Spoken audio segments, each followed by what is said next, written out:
এবারে দেবা মুখোমুখি হলো আখির। ওই কালো গাড়িটা ফলো করতে করতে পৌঁছে গেল ওই বাড়িটাতে। তারপরে আখির মুখোমুখি হয়। তখনই গৌরব বলে, দেখো না দেবা, ও কি বলছে, ওর নাম নাকি রেবেকা, ও নাকি আখি নয়। আমি এতদিন তো কিছুই বুঝতে পারিনি। তখনই রেবেকা বলে ওঠে, হ্যাঁ তুমি বুঝতে না পারলেও আমি রেবেকা, আমার নামই হচ্ছে রেবেকা। আমি আখি কেন হতে যাব দেবা, আমি তোমার স্ত্রী তাই না? দেবা বলে, এই তোমার কি মাথা টাথা খারাপ হয়ে গেছে?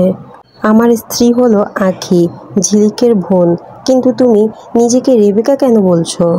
তার মানে ঝিলিকই ঠিক বলেছিল তাই না, তোমাকে কেউ বশ করে নিয়েছে। তুমি এসব উল্টোপাল্টা কথা কেন বলছো আখি, আমি কিছুই বুঝতে পারছি না। আর সেদিন কি তুমি ওখানে গিয়েছিলে? আর তুমি কি তাহলে ছদ্মবেশ ধরে আমাকে আমাকে নাকানি চোবানি খাইয়ে চুরিটা করেছিলে? সবাই তো কিন্তু ঝিলিককেই দোষারোপ করছে, ঝিলিককেই দোষ দিচ্ছে।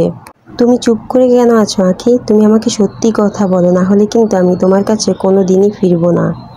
এইভাবে আকাশ যখন বলতে থাকে তখনই আখি মনে মনে বলে, কি ব্যাপার, ওরা আমাকে আখি নামে কেন ডাকছে? আমি তো রেবেকা, তাহলে আমাকে আখি কেন ডাকছে? তার মানে কি সত্যি সত্যি আমি আখি, রেবেকা নই? আর ওই ঝিলুকও আমার বোন? তার মানে বাবা তো বলেছিল যে ও আমার মতো শুধু দেখতে, আমার বোন নয়। গৌরব বলে, চুপ করে কেন আছো আখি, তুমি বলো, তুমি চুরিটা করে তুমি কেন আখিকে ফাঁসিয়েছো? তুমি কি ভুলে গেছো যে আখি তোমার জন্য কি করেছে? আখি তোমার বোন, তুমি চুরি করে কিভাবে তোমার বোনকে ফাঁসিয়ে দাও? হ্যাঁ, আমি তো সেটাই বুঝতে পারছি না। এই এই ঝিলিক তোমার নামে, মানে তোমার কিছু হলে একদম নিজেকে ঠিক রাখতে পারে না, তোমার জন্য নিজের জীবনটাও দিয়ে দিতে দ্বিধা করে না। আখি বলে, তোমরা এইসব কথা কেন বলছো?